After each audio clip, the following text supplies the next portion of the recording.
करिए।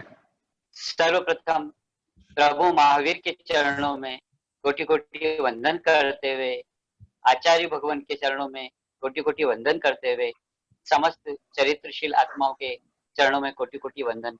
और मेरे साथियों, जो कि आप इस लॉकडाउन में अपने समय का सदुपयोग करना चाहते हैं, आप सभी आत्मानुरागी स्वजनों का मेरी ओर से हार्दिक वंदन, अभिनंदन, जय जिनेन्द्र। अब अपन आज शुरू करेंगे आचार्य श्री ज्ञानेश की अनुपम देन समीक्षण ध्यान साधना, जो कि हम जैसे दुखी लोगों को दुखों से दूर करने के लिए एवं सच्चा सुख प्रकट करने के लिए उन्होंने एक अनुपम दे हम सबको दी है समीक्षण ध्यान साधना। वह एक ऐसी साधना है जो हमारे जीवन को बहुत उन्नति की ओर ले जाने वाली है। तो आए हम शुरू करें। सर्वप्रथम एक ऐसा आसन बना ले जिससे हमारे शरीर में 20 मिनट की स्थिरता रहे। ऐसा कोई भी आसन बना ले। यदि आपका अभ्यास हो तो आप सर्वोत्तम आसन होता है पद्मासन, वह नहीं हो तो वज्रासन, अर्ध पद्मासन, और कुछ भी नहीं हो तो फिर सुखासन। जैसी आपकी अनुकूलता हो एक सुंदर सा आसन बना ले जिससे आपकी रीढ़ की हड्डी सीधी रहे। कोमलता से नेत्र को बंद कर लें।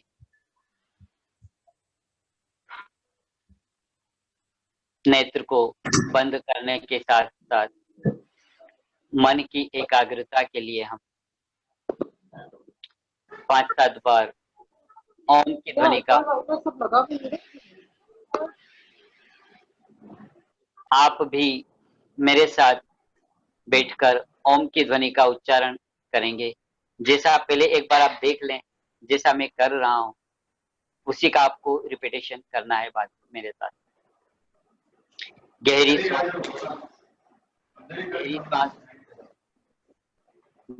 श्वास लेना है हमें।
वैसे रूटीन में इस अभ्यास को 5 से 10 मिनट कम से कम करना है। जब तक मैं आपको नहीं कहूं आपको आंख बंद ही रखना है। मन की एकाग्रता के प्रयोग के साथ साथ भीतर की ओर प्रवेश, भीतर की ओर प्रवेश,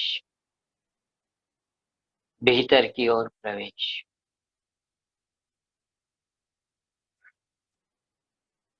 आत्मदर्शन की प्रबल उत्कंठा, प्रबल उत्कंठा, प्रबल उत्कंठा।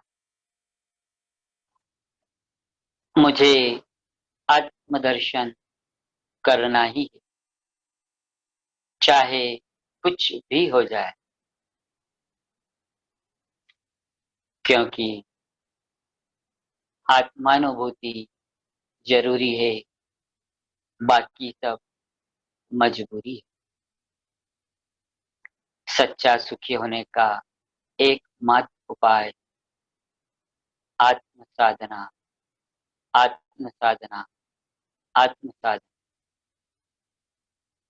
दूसरा कोई उपाय है ही।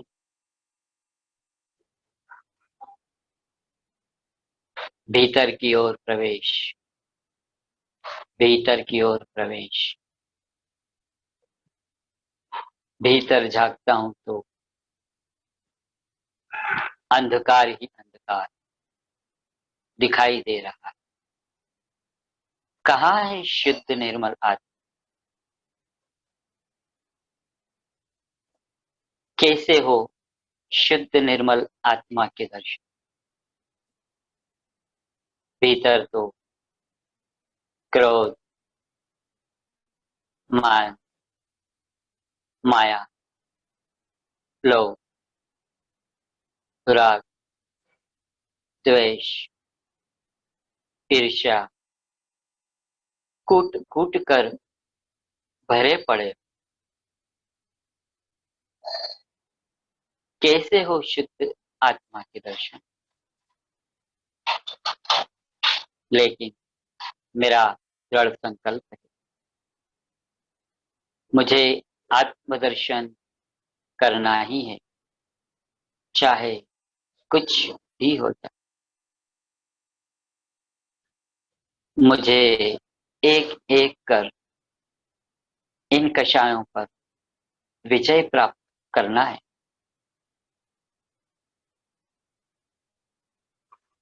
भीतर की ओर प्रवेश। कैसा मेरा स्वभाव है, बात बात पर क्रोध झलक जाता है।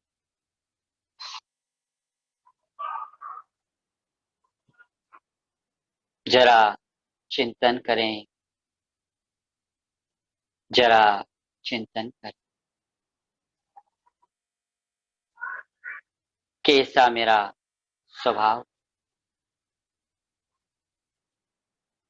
जरा सा मेरे विपरीत कोई कुछ कहे दे, तुरंत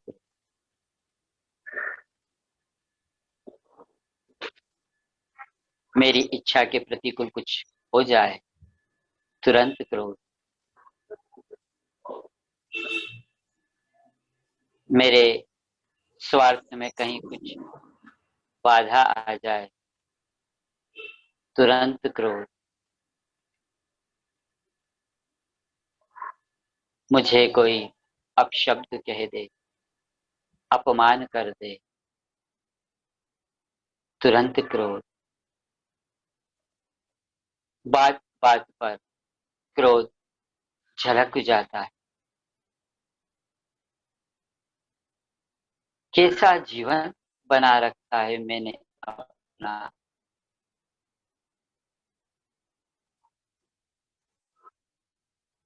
मेरी इच्छा, मेरा स्वार्थ,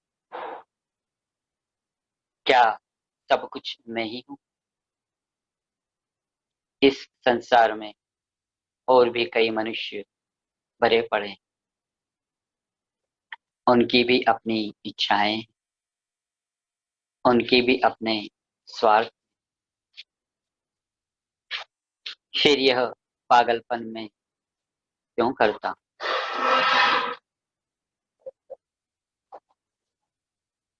बात बात पर क्रोध, क्रोध, क्रोध। जरा चिंतन करें, जरा चिंतन करें। क्रोध से दूसरों का नुकसान हो या न हो, मेरा तो अवश्य होता ही। जिस प्रकार एक माचिस की तीली दूसरों को जलाती है, लेकिन पहले स्वयं जलती।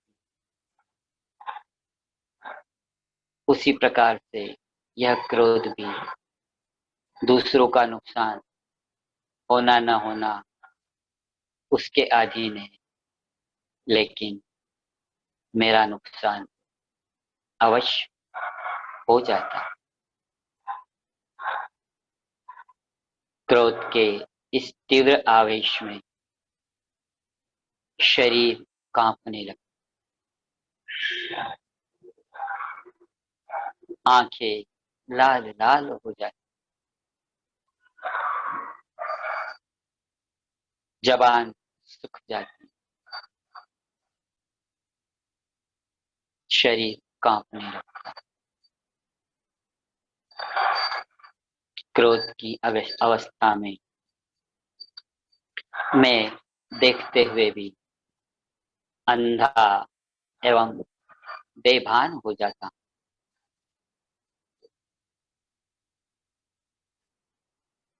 जरा चिंतन करें,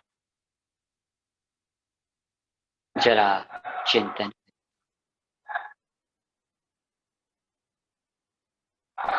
इस क्रोध के तीव्र आवेश में छोटा बड़ा, गुरु शिष्य, माता पिता,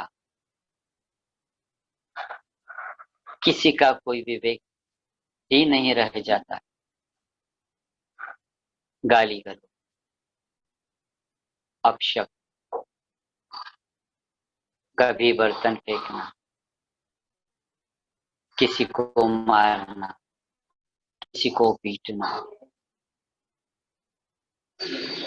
क्या जीवन बना रखा है। और जानते नहीं, इस तीव्र क्रोध के आवेश में हमारे ज्ञान तंतु नष्ट हो जाते, बुद्धि क्षीण हो जाती। क्रोध के आवेश में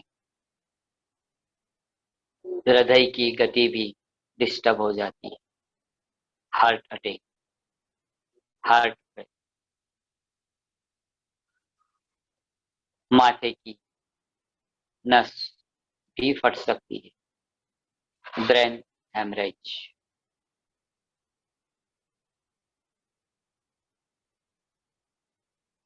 ज्ञानी कहते हैं, तीव्र क्रोध के आवेश में यदि माता अपने बच्चे को दूध पिला दे, बच्चा मर भी सकता है। शरीर में एक प्रकार का जहर उत्पन्न हो जाता है, एक ऐसा रसायन उत्पन्न हो जाता है जिससे हमारी कई शक्तियां क्षीण हो जाती।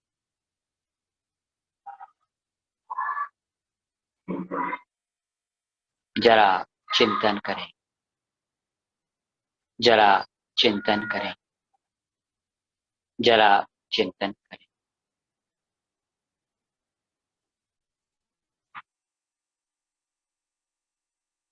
कैसे कैसे अनर्थ इस क्रोध के आवेश में मैं बैठता हूं,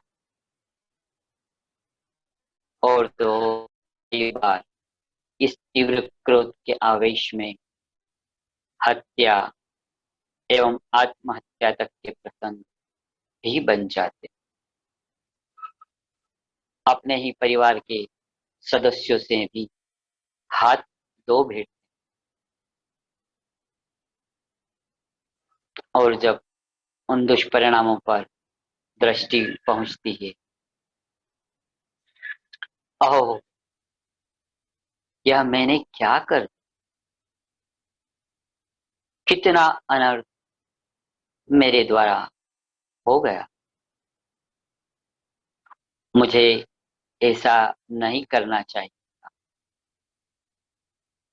यह क्या हो?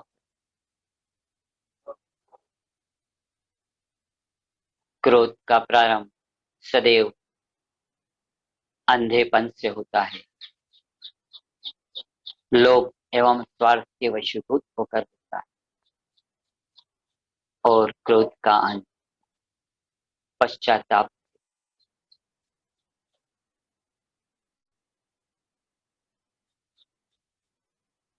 जरा चिंतन, जरा चिंतन।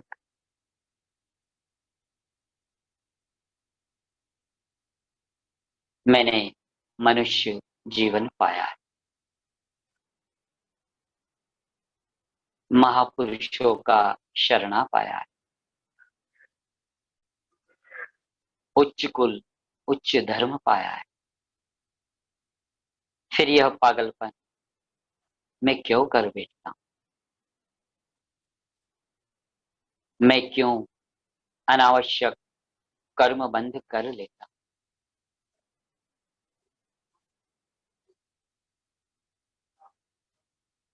ज्ञानी कहते हैं क्रोधी व्यक्ति या तो सर्प योनि से आया है या फिर सर्प योनि में जाने की तैयारी कर रहा।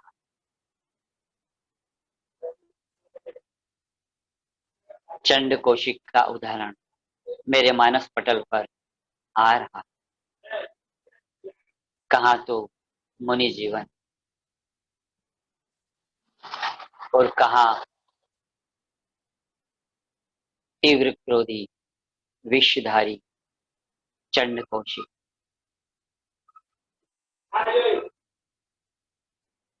सिर्फ इसी क्रोध के वशीभूत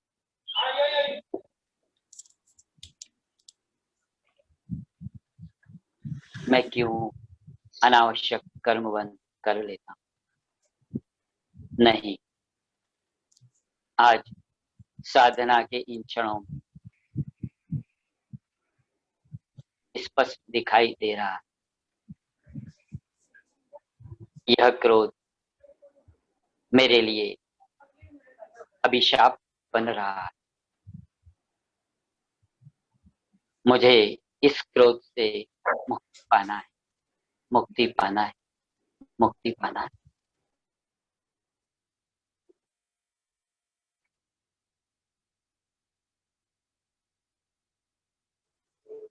जैसे जैसे मेरे मन में पश्चाताप के भाव उभर रहे हैं, कर्म बंधन पर दृष्टि पहुंच रही, क्रोध से मुक्त होने का भाव भी जागृत हो रहा। जैसे जैसे मेरे मन में क्रोध से विजय प्राप्त करने का भाव जागृत हो रहा है, भीतर क्रोध के पुद्गल परमाणुओं में हलचल मचने लगी। वे इधर उधर भागने का रास्ता ढूंढ रहे हैं। भागम भाग मच रही, क्योंकि अब मैं जाग चुका हूं। क्रोध के दुष्परिणामों से अच्छी तरह से अवगत भी हो चुका हूं। अब मेरे भीतर क्रोध नहीं रहेगा। जैसे जैसे मेरा दृढ़ संकल्प मजबूत हो रहा है, क्रोध के पुद्गल परमाणुओं में हलचल के साथ वे ऊपर गले के यहाँ एकत्रित हो रहे हैं।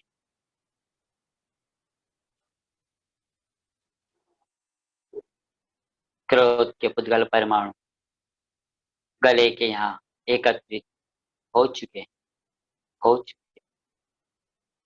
तभी थोड़ा सा मुंह खुलता है और क्रोध के पुद्गल परमाणु बाहर निकल रहे हैं, निकल रहे हैं, निकल रहे हैं।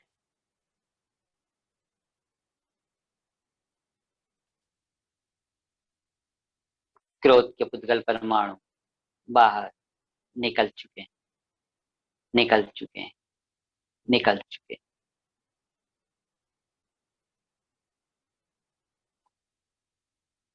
मन हल्का हल्का और हल्का हो चुका है।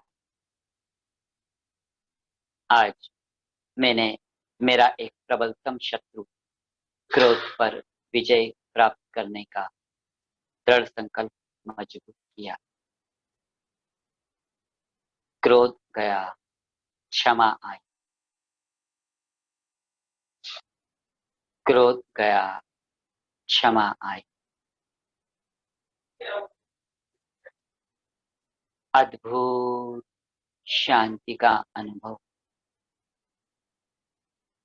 अब जीवन में कैसा भी प्रसंग आ जाए, मेरी इच्छा की पूर्ति हो या ना, मेरे स्वार्थ की पूर्ति हो या ना, कहीं नुकसान भी हो जाए, कहीं कोई अपशब्द भी कह दे, कहीं मेरा अपमान भी हो जाए, मैं कभी क्रोध नहीं करूंगा, नहीं करूं। क्रोध गया, क्षमा आई। क्रोध गया, क्षमा आई। क्षमा विरच भूषण। मन में सदैव सरलता, विनम्रता और समता मेरे मन में जागृत रहे, जागृत रहे, जागृत। इन्हीं भावों को जागृत करते हुए जाग जा रे चेतन, जाग जा रे चेतन, जगने में सार है, जगने में सार है। जो भी जीव जगे यहाँ हुए भव से पार है। जाग जा रे चेतन।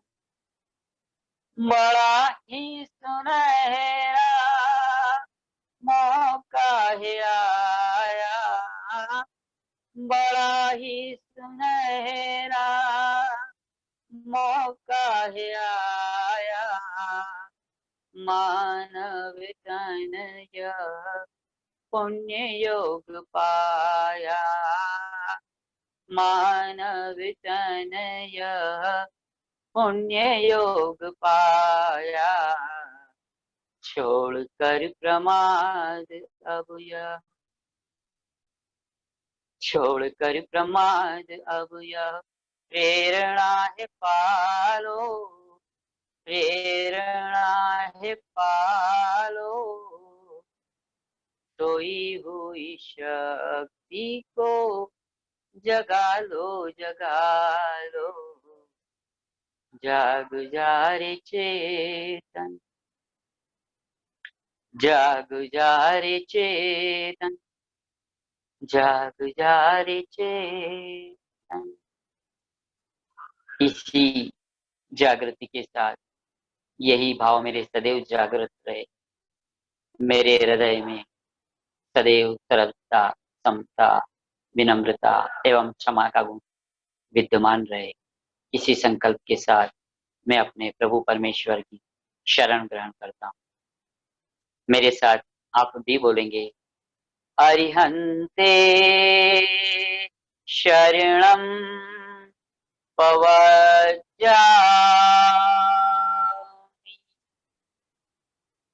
सिद्धे शरणं पवज्जामि, साहू शरणं पवज्जामि, केवली पन्नतं धम्मं शरणं पवज्जामि। मैं अरिहंत, सिद्ध, साधु एवं केवली प्ररूपित दया धर्म की शरण ग्रहण करता हूँ। इसी संकल्प के साथ, इसी दृढ़ प्रतिज्ञा के साथ सदैव सरलता, सदैव विनम्रता मेरी जागृत है। दोनों हाथों से मालिश करते हुए, दोनों हाथों से मालिश करते हुए दोनों आंखों को ऊर्जा दें, ऊर्जा दें। आहिस्ता से, आहिस्ता से दोनों आंखों को मलते हुए ध्यान से बाहर आने का प्रयास करें। ओम शांति, शांति, शांति, शांति। अब आप धीरे से ध्यान से बाहर आ जाएं, बाहर आ जाएं। जय जिनेन्द्र।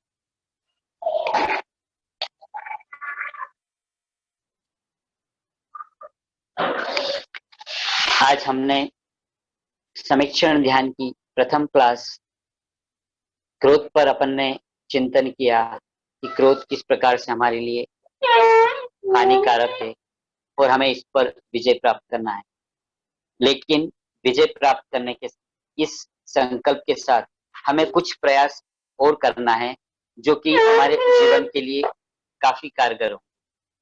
उन प्रयासों के सिलसिले को आगे बढ़ाते हुए हम एक क्लास शुरू कर रहे हैं स्वाधीनता से शांति की ओर। स्वाधीनता अर्थात स्व की अधीनता, स्व की अधीनता अर्थात अपनी आत्मा की ही अधीनता। स्वाधीनता मतलब पराधीनता से मुक्ति और स्वाधीनता, स्वाधीनता से शांति की ओर। तो अब इस क्लास को हम आगे बढ़ाते हैं। कुछ पंक्तियां मैं गुनगुनाऊंगा, उन पंक्तियों में क्या भाव भरे पड़े हैं शायद आप समझ जाएंगे।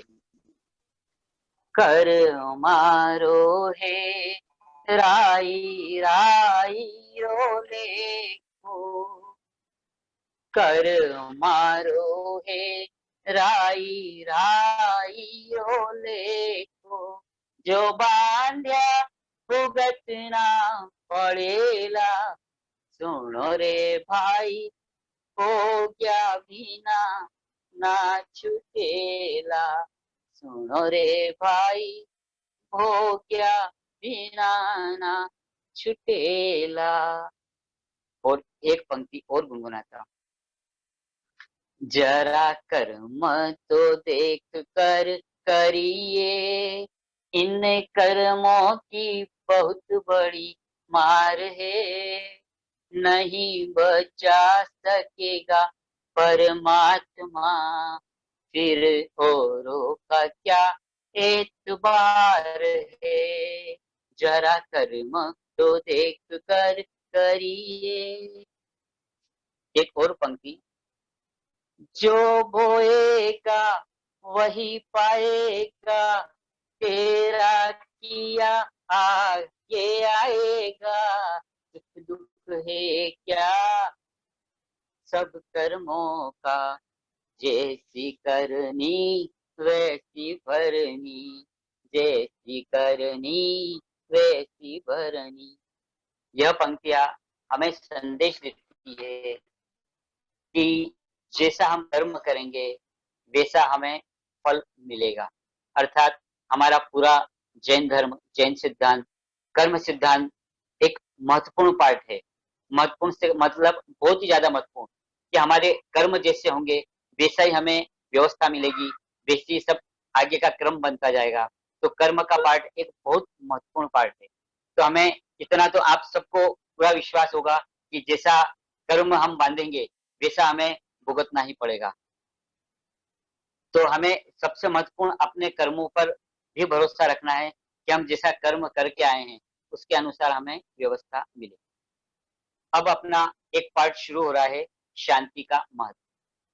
शांति का महत्व क्या है थोड़ा सा अपन उसको समझेंगे कि आज जितने भी वितरागी परमात्मा है, 24 तीर्थंकर हो, भगवान महावीर हो, भगवान राम हो, कोई भी हो, वे सब केवल ज्ञानी है और वितरागी हैं।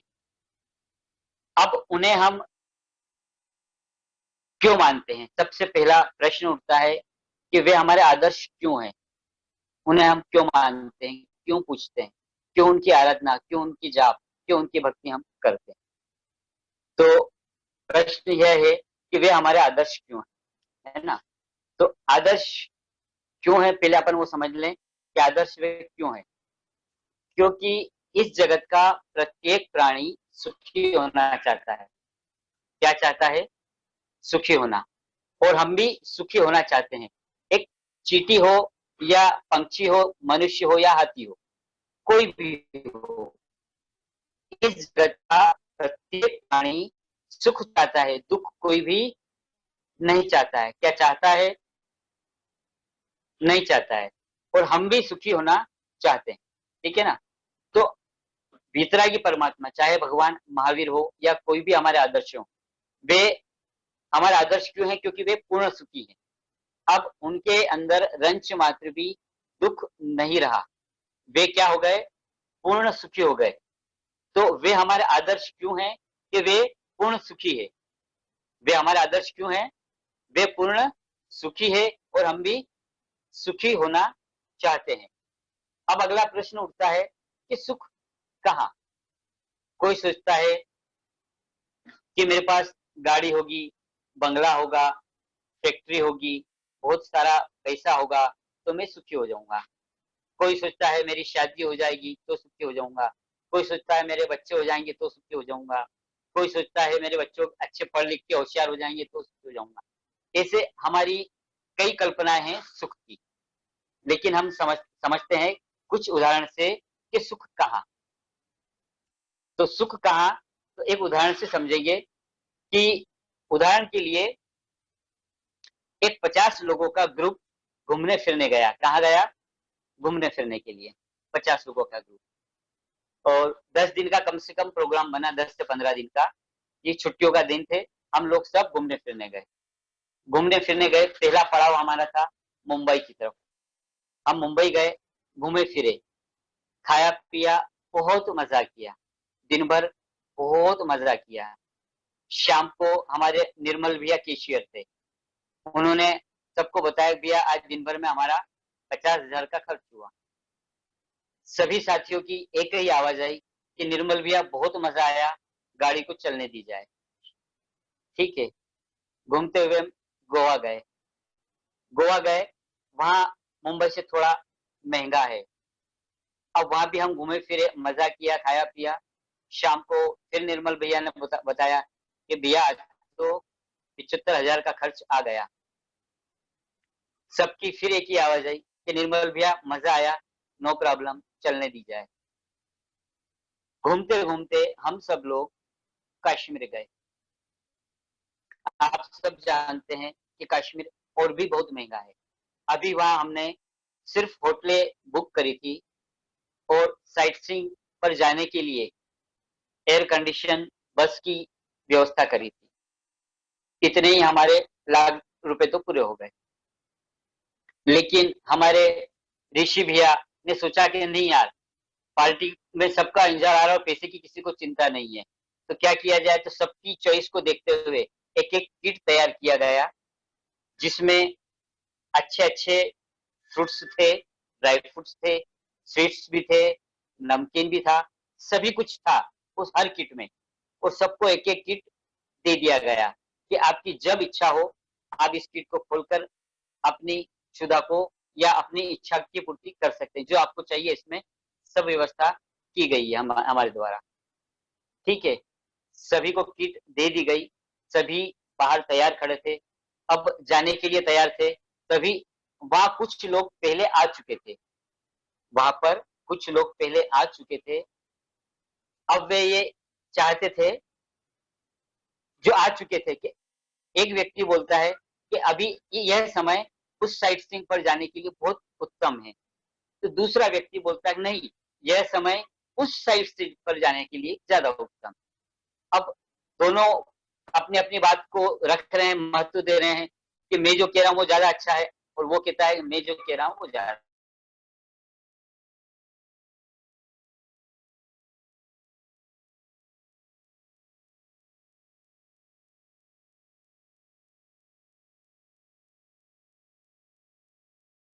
को इतना हुआ कि कुछ लोग और उनके साथ जुड़ गए, जो उनको पसंद करते थे उनके साथ जुड़ गए, जो इनको पसंद करते थे इनके साथ जुड़ गए। कि नहीं भाई साहब जो कह रहे हैं वहीं चलें, उधर बोलते हैं नहीं भाई साहब जो कह रहे वहां चले।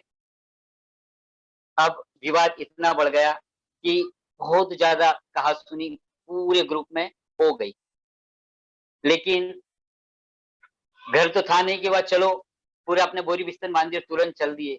अब इतने दूर आ चुके थे, इतना पैसा खर्च कर चुके थे, मन से या बिना मन से कोई भी एक स्थान चयन किया गया और सभी बैठ गए। फिर किसी मीडिएटर ने आके बोला कि नहीं अपन दोनों स्थान पर न जाकर किसी तीसरे स्थान पर जाएंगे। ठीक है, बैठ गए सभी। अब जब हम निकल रहे थे तब हुआ क्या था कि सब बैठे तो सही, लेकिन बहुत ज्यादा कहासुनी और घमासान हो गया था। अब हुआ क्या, घूम रहे हैं, कश्मीर की वादियों में घूम रहे हैं, कश्मीर केसर के बगीचे हमें हमारी आंखों के सामने है, हमारी बस भी एयर कंडीशन है, अर्थात स्पर्श इंद्री का विषय एयर कंडीशन। रसना इंद्री के लिए हमारे पास किट था सुंदर सा, आंखों के सामने हमारे कश्मीर का बगीचा, हरा भरा, और बीच बीच में केसर के फूल, और साथ में बस में म्यूजिक भी चल रहा था। शानदार, इतना बढ़िया नजारा जीवन में हमने कभी देखा नहीं, ऐसा नजारा देखने को मिल रहा था।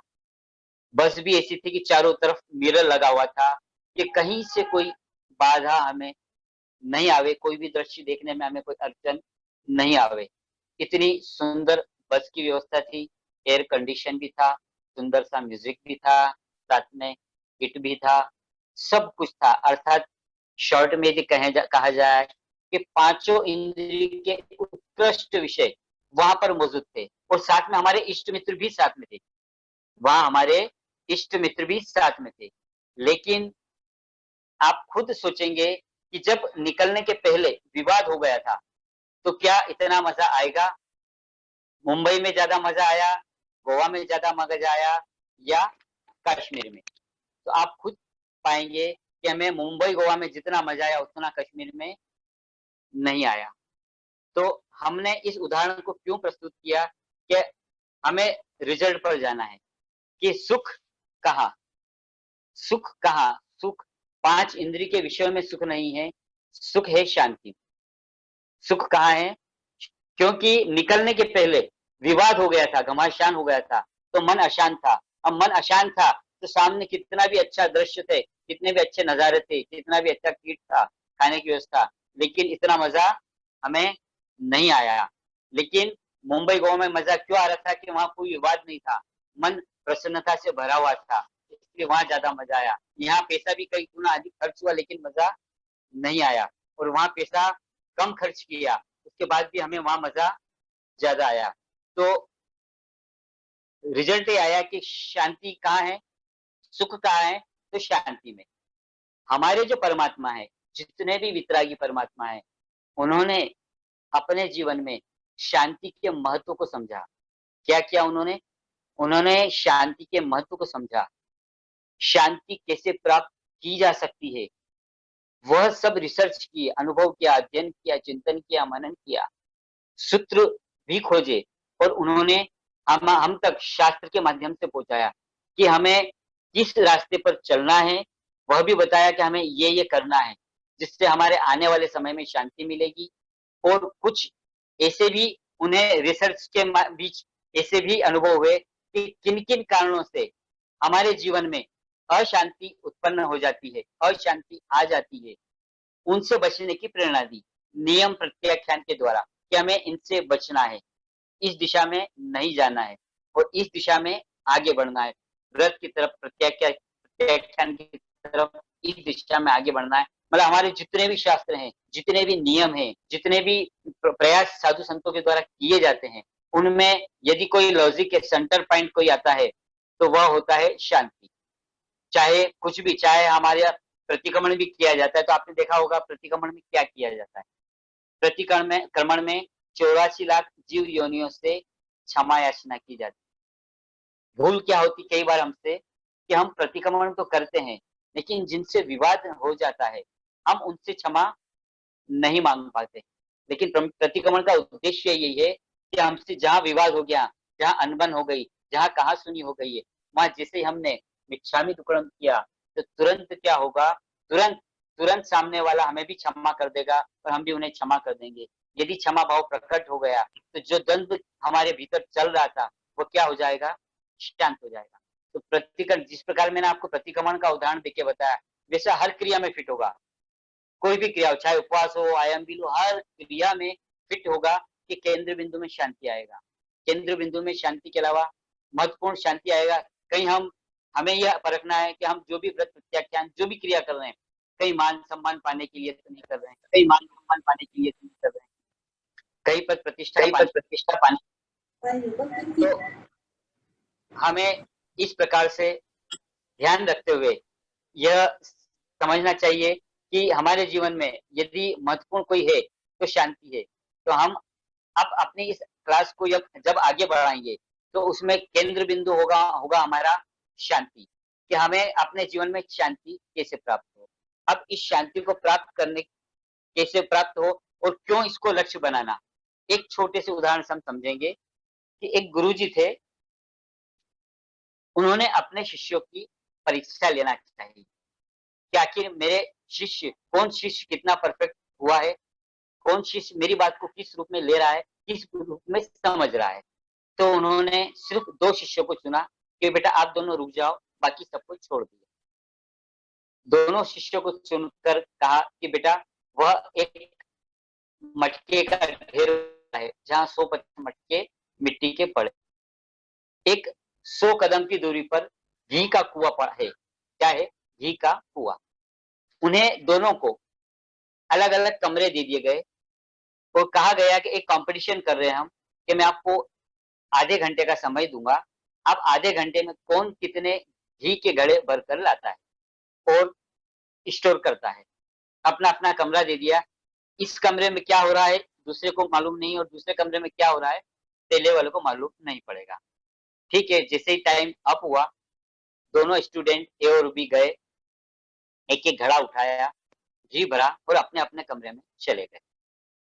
जब वे घड़ा था, वह तपेली नहीं थी, वो लुढ़क रहा था, कभी इस तरफ तो कभी उस तरफ, कभी इस तरफ तो कभी इस तरफ। अब वे परेशान होने लगे, ये तो घड़ा तो ठीक नहीं रहा। अब ए के मन में आया कि ऐसा न हो कि अब तक कहीं बी 5-7 घड़े ले आया हो और मैं पीछे रह जाऊं और गुरुजी मुझे फेल कर दे। उसने हड़बड़ी की ए ने और उस घड़े को उल्टा कर दिया। क्या कर दिया? उल्टा कर दिया। बी भी प्रयास कर रहा था, उसका घड़ा भी डोल रहा था। उसने कहीं से निगाह दौड़ाई, कहीं से कुछ ईंट का पत्थर, कहीं पत्थर, कहीं मिट्टी, ऐसे लाकर उस घड़े की पाल बना दी और उस घड़े को टिका दिया और वह भी फिर घड़ा लेने गया। अब दोनों का क्रम चल रहा था घड़ा लाने का, घी के भर भर भर के। अब हुआ ये कि ए 1 घंटे, आधे घंटा जो समय दिया था, एक आधे घंटे में ए 15 घड़े घी के भर के लाया और बी 10 घड़े ही भर के लाया है। कितने कितने घड़े? 10 घड़े। ठीक है ना। अब यदि आप मुझे बताओ कि ए 15 लेके आया, बी 10 लेके आया, ए का पहला घड़ा उल्टा था तो दूसरा भी क्या होगा? उल्टा। तीसरा भी क्या होगा? उल्टा। उसके 15 ही घड़े क्या हो गए? उल्टे हो गए। ठीक है। बी ने पहला घड़ा सीधा रखा था तो दूसरा घड़ा भी क्या हो गया? सीधा। तीसरा भी क्या हुआ? सीधा। चौथा भी क्या हुआ? सीधा। इस प्रकार उसने 10 भरे, लेकिन उसके पास 10 घड़े क्या थे? सीधे। अब आप खुद समझ जाएंगे कि गुरुजी किन्हें पास करेंगे, एक ए को या बी को? जो 15 घड़े भर के लाया उसको या बी को? तो जवाब यही होगा कि गुरुजी ए को पास नहीं करेंगे, बी को पास करेंगे। जबकि हमें दिख क्या रहा है कि ए ने मेहनत ज्यादा करी, किसी दृष्टिकोण से ए ने मेहनत ज्यादा, क्योंकि वो 15 घड़े भर के लाया और बी ने कम मेहनत करी, वह 10 घड़े ही भर के लाया है। लेकिन फिर भी गुरुजी ने बी को पास किया। क्यों किया? क्योंकि उसने पहले गुरुजी के इशारों को समझा था। गुरुजी का इशारा क्या है कि घी स्टोर करना है, घी कौन कितना अधिक ला सकता है, और उसके दिमाग में क्या था कि मुझे कितने घड़े ज्यादा भर के लाना है। ठीक है ना। तो बी ने इशारे को समझ लिया, तो हुआ कि ये कि गुरुजी ने बी को पास किया। अब जब घर जाने का समय आया तो गुरुजी ने बोला कि जिसने जो स्टोर किया है वो अपने घर ले जा सकता है, लेकिन मुझे कल वापस क्लास लगेगी तो कमरा साफ चाहिए। क्या कहा गुरुजी ने? कमरा मुझे क्लीन चाहिए, कमरे में कुछ छोड़ना मत, जो आपने इकट्ठा किया कर ले जाओ। अब ए ने 15 घड़े तो लाया था घी के, लेकिन सब उल्टे हो गए, उसके पल्ले पड़ गई उस कमरे की सफाई। और बी 10 घड़े भरे थे, लेकिन वो अपने घर ले गया घड़े भरकर घी 10, घी के 10। हुआ क्या? इसी प्रकार हम बिना लक्ष्य के, लक्ष्य विहीन होकर यदि अपना जीवन जिएंगे तो हमारे जीवन में मेहनत भी ज्यादा होगी, नतीजे में भी कुछ नहीं मिलेगा। और जिस प्रकार उसको बाद में कमरे की सफाई महंगी पड़ गई, इस प्रकार हमें भी अपने जीवन में जो ना समझ में बिना लक्ष्य के चलेंगे, गलत दिशा में चले जाएंगे, तो पल्ले भी कुछ नहीं पड़ेगा और कर्मों का बंधन इतना कर लेंगे हम कि हमें उनसे छुटकारा पाना बहुत मुश्किल हो जाएगा। तो सबसे महत्वपूर्ण विषय होता है कि सबसे पहले हम अपने लक्ष्य को समझे कि हमारा लक्ष्य क्या हो। आज का ये हमने पहली क्लास इसीलिए ली कि सबसे पहले हम लक्ष्य को निर्धारित करें हमारे अपने जीवन। यदि हमने सही लक्ष्य चुनकर सही कदम बढ़ाया तो हम निश्चित रूप से मंजिल पर पहुंचेंगे। और यदि हमने बिना लक्ष्य के सिर्फ देखा देखी, भागम भाग करी और दौड़ते रहे तो नतीजे में कुछ नहीं आएगा और उल्टे कर्मों को बांध कर चले जाएंगे, जो इस जन्म तो भुगतना ही पड़ेंगे और कई जन्म तक हमें कर्मों का भुगतान करना पड़ेगा। तो इस प्रकार से हम अपने जीवन को आगे बढ़ाने के लिए सबसे पहले एक सुंदर सा लक्ष्य स्थापित करें कि हमारा लक्ष्य क्या हो। और जितने भी महापुरुष हुए हैं, उन्हें यदि सुंदर कोई लक्ष्य दिखा है तो वह दिखा है शांति। उन्होंने जिन जिन ने भी अपने जीवन में शांति को केंद्र बिंदु बनाया है, शांति को लक्ष्य बनाया है, उनका जीवन अपर लेवल पर चला चला गया और वो आज सिद्ध बुद्ध और मुक्त हो गए हैं। तो यदि हम भी अपने जीवन में शांति को केंद्र बिंदु बनाएंगे तो हमारा वर्तमान का जीवन भी सुंदर बनेगा और हमारा भविष्य भी सुंदर बनेगा। और एक दिन आप हम सब एक दिन सिद्धालय में अवश्य मिलेंगे यदि हमने शांति को केंद्र बिंदु बनाया। तो इतना ही कहकर आज का विषय विराम करेंगे। जय जिनेन्द्र, जय जिनेन्द्र, जय जिनेन्द्र।